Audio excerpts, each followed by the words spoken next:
Kia te whānau, ngā mihi nui ki koutou katoa hoki. Welcome again, friends, to this reflection on our gospel passage for today, which comes from Matthew chapter 6. It's about prayer, fasting and giving once again. Today I'm speaking to you from the Anglican chaplaincy in Wellington at the university. My daughter lives in a flat upstairs and I've been visiting with her a little bit over the last few days. The text we have today, though, appears in the lectionary usually about 3 times a year on a Wednesday.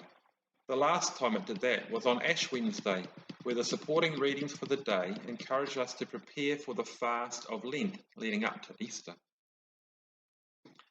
The supporting texts for today are about the collection St. Paul was taking up for the needy in Judea, in Jerusalem at the time he was writing to the Corinthians. And also we have a psalm today asking us to pray for the peace of Jerusalem.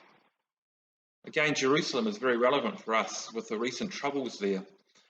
May we be praying for peace in that land also.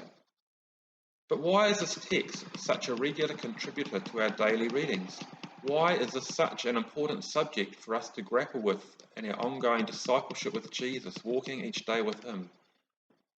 You see, we often hear calls to prayer, of calls to fast and pray even for certain outcomes to occur.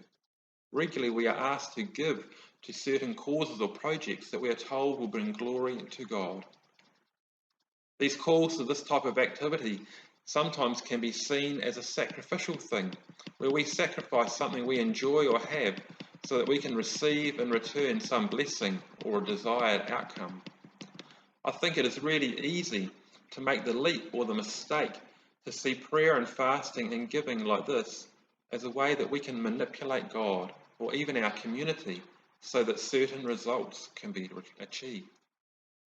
Sometimes the calls to prayer, fasting and giving can be very strong, and I wonder if they fit into that category that Jesus warns us about today, that hypocritical category, where it is more about us and our performance, as opposed to simple love for God, or a pure desire to see his kingdom come and our neighbours loved.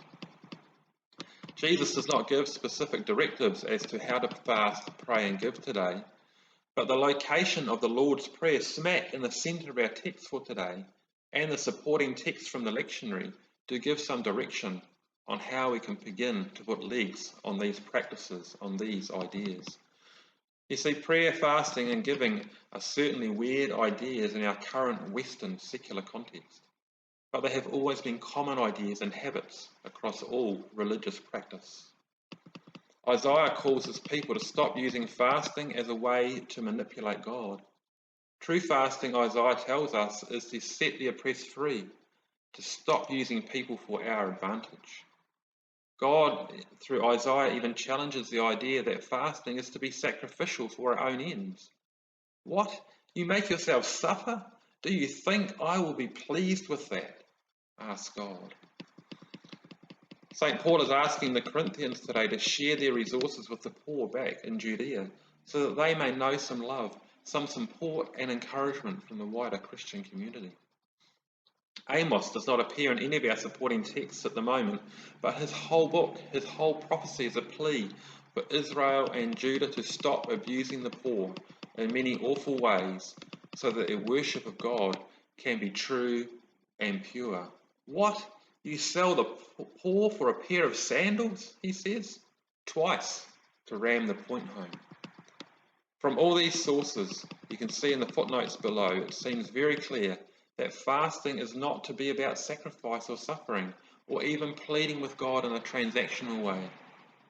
True fasting is purely an act of love for our neighbour, an expression of our trust in God. Fasting is to be loving and liberating. It has real-world ramifications when we do it in this way.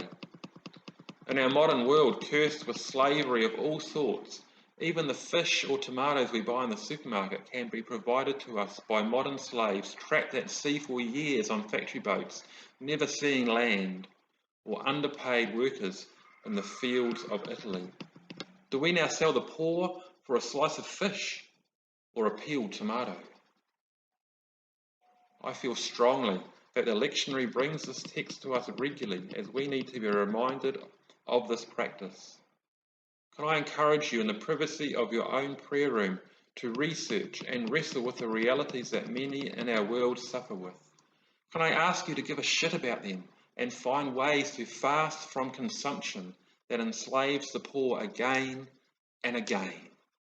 This is a real practical way that we can love God and our neighbour, a real way that we can pray, your kingdom come on earth. So how do you fast, pray and give?